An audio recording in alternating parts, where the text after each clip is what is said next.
Star Wars 7 by 7 episode 2357. We're continuing our deeper looks into the Disney Investor Day announcements from last week, and today we are talking about the Obi-Wan Kenobi series. Punch it!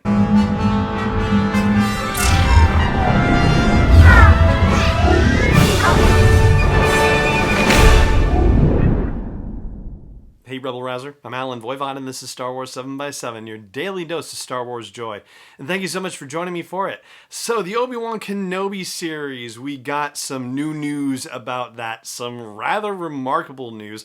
And I'm sure you have read a lot about the announcements here and there and seen tweets and social media posts and whatnot, but perhaps you haven't heard Kathleen Kennedy actually tell you the news herself. And so here from the Disney Investor Day is Kathleen Kennedy talking about the Obi-Wan Kenobi series. Last August at the D23 Expo in Anaheim, we announced the return of Ewan McGregor in the iconic role of Jedi Master Obi-Wan Kenobi for a special event series on Disney+.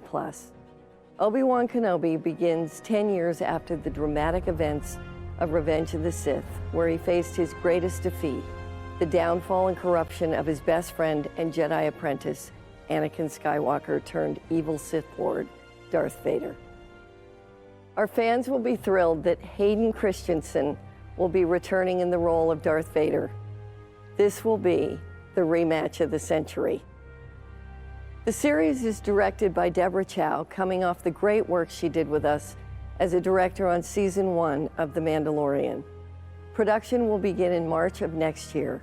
All right, so let's talk about a couple of things about this. First of all, the announcement that it's going to be 10 years after Revenge of the Sith. This is actually a change. So it used to be 8 years after Revenge of the Sith. That was what the initial announcement was at D23. I'm not saying that they can't change it. Of course they can change it. I'm just saying, hey, if you thought it was 8, now it's 10. But that's interesting also because of the fact that Solo: A Star Wars Story takes place in basically that same year, which would be 9 BBY, 9 years before the Battle of Yavin. All right, so let's talk about a couple of things about this announcement. First of all, Kathleen Kennedy says it takes place 10 years after the events of Revenge of the Sith. So this is an update. We were previously at 8 years after the events of Revenge of the Sith.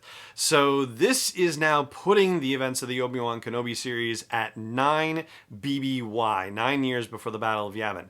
And interestingly enough, that actually means it takes place after the majority of the events of Solo: A Star Wars Story. So the opening of Solo took place in 13 BBY, and then the majority of the events of the movie took place in 10 BBY.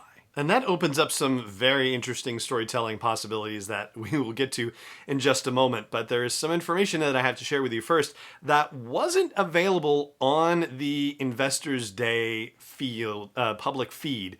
So here's how that works, right? There's a public presentation, and maybe this is why the Investors Day presentation was slated to be 4 hours, but the actual public version is around 3.5, because there are elements that are not shown to the general public. They were only shown to Disney shareholders. And thankfully, there's some Disney shareholders or people associated with Disney shareholders who were able to report on the goings-on behind the scenes. In this particular case, a person named Cameron Bonamolo wrote for comicbook.com an update about the things that were shown only to investors. And a lot of that includes quotes from Ewan McGregor and from Deborah Chow, who is the showrunner for the series. Ewan McGregor says that there's a hunger for this character to come back, and the fans have been waiting long enough, you know? And then Deborah Chow says this is quite a dark time that we're coming into with him just being a Jedi. It's not safe.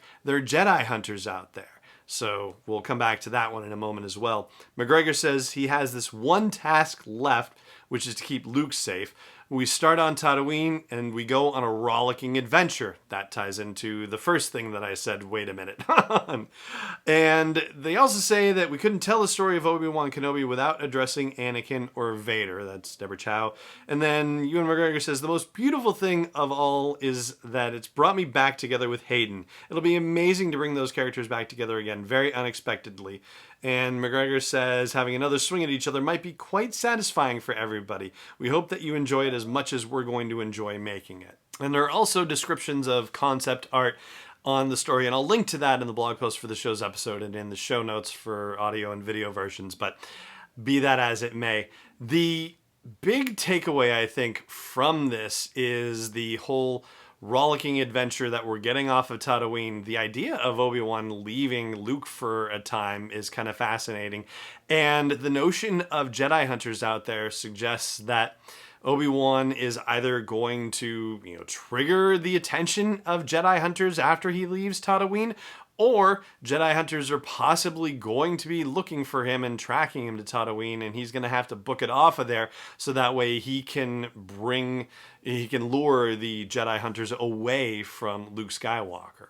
Now, the other thing I was alluding to from a story perspective as far as the time frame of this goes is that since it takes place the year after the events of Solo: A Star Wars Story, this kind of puts us in a rather fascinating position for the potential of any crossover or any characters wandering into the Obi-Wan Kenobi series in some fashion, particularly Maul, who has a very long and tormented relationship with Obi-Wan Kenobi, and we know he's still around and kicking. He is the head of the Crimson Dawn Syndicate and maybe the whole Shadow Collective. I'm not sure by this point, but Kira is moving up the ranks of Crimson Dawn and is coming to Maul's attention in an even more prominent way.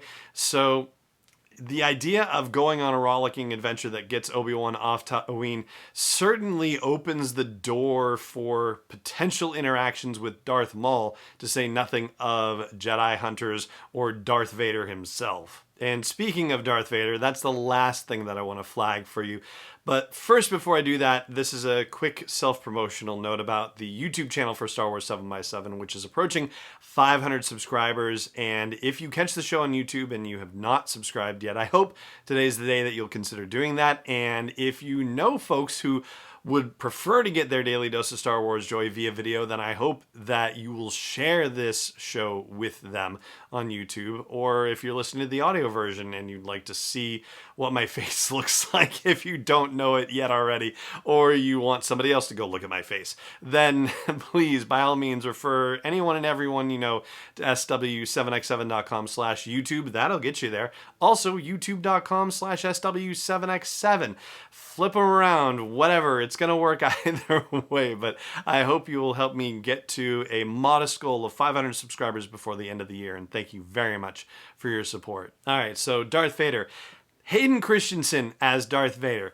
This is a beautiful, wonderful casting situation. I love it, and I'm fascinated by it because what I really want to know is whether Hayden has been cast only to be in the Darth Vader armor. And I feel like the answer to that has to be no.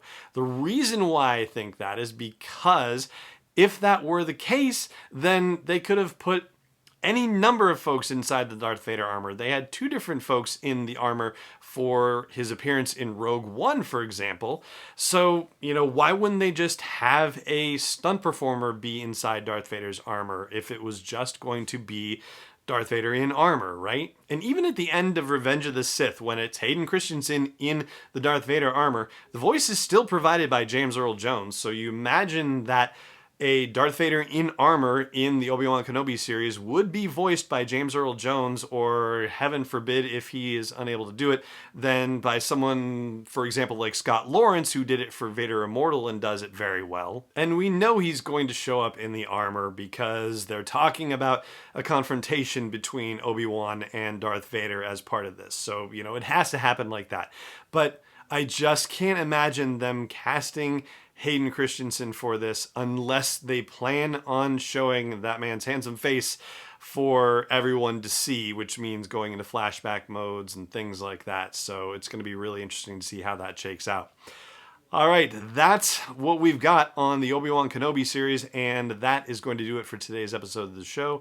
It just remains for me to say thank you so much for joining me for it, as always, and may the Force be with you, wherever in the world you may be. Star Wars 7x7 is not endorsed or sponsored yet by Lucasfilm Limited, Disney, or 20th Century Fox, and is intended for entertainment and information purposes only. Star Wars, the Star Wars logo, all names and pictures of Star Wars characters, vehicles, and any other Star Wars-related items are registered trademarks and/or copyrights of Lucasfilm Limited or their respective trademark and copyright holders. May the Force be with them. All original content is copyright 2020 by Star Wars 7x7. We hope you love it.